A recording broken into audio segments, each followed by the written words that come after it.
International lab facility. Student-led startups. Great academic exposure. KL. Deemed to be university. నమస్తే, welcome to RTV. నేను చంద్రశేఖర్. ప్రస్తుతం కరీంనగర్ ఎమ్మెల్యేతో పాటు 12 మంది ఎమ్మెల్యేలు కాంగ్రెస్ పార్టీలో కలుస్తారని చెప్పేసి వార్తలు జోరుగా సాగుతున్నటువంటి పరిస్థితి. మనతో మాట్లాడడానికి స్థానిక ఎమ్మెల్యే మాజీ మంత్రి ఉన్నారు. మీతో పాటు 12 మంది పేర్లలో మీ పేరు కూడా ప్రముఖంగా వినబడుతుంది. కాంగ్రెస్ పార్టీలో కలుస్తారు. ఇప్పటికే దానం నాగేందర్, కడియం శ్రీహర్ లాంటి వాళ్ళు, తెల్లం వెంకట్రావు లాంటి వాళ్ళు టచ్లోకి వెళ్ళారు, కలిసిపోయారు ఆల్రెడీ. మీ పరిస్థితి ఏంటి? ఎందుకు ఇట్లా వార్తలు వస్తున్నటువంటి పరిస్థితి?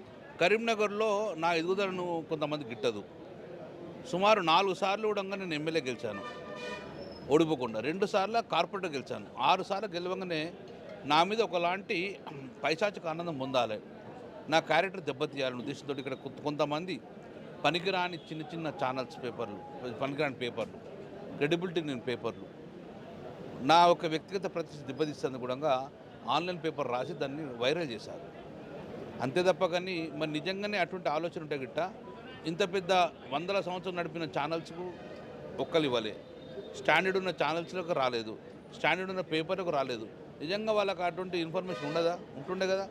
కరీంనగర్లో కొంతమంది పనిగట్టుకొని నా క్యారెక్టర్ దెబ్బతీయాలి, నేను బాధపడితే ఆనంద పైశాచికందం ముందే వాళ్ళు మాత్రం ప్రచారం చేశారు.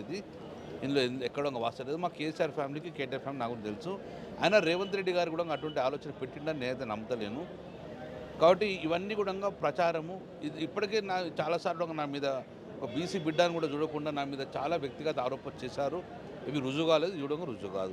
మీరు గతంలో సైతం Bharatiya Janata party, ED, CBI విషయానికి వెళ్ళినప్పుడు కూడా ఇట్లాంటి వార్తలు వచ్చినాయని చెప్పి అనుకోవచ్చా? మీ అభిప్రాయం? నా మీద అప్పుడు సిబిఐ రైడు, ఈడీ రైడ్ అయినప్పుడు నేను దుబాయ్ నుంచి వచ్చేటప్పుడు అయిపోయింది, ఇక ఇతను బీజేపీలో కలుస్తాడు అని చెప్పారు.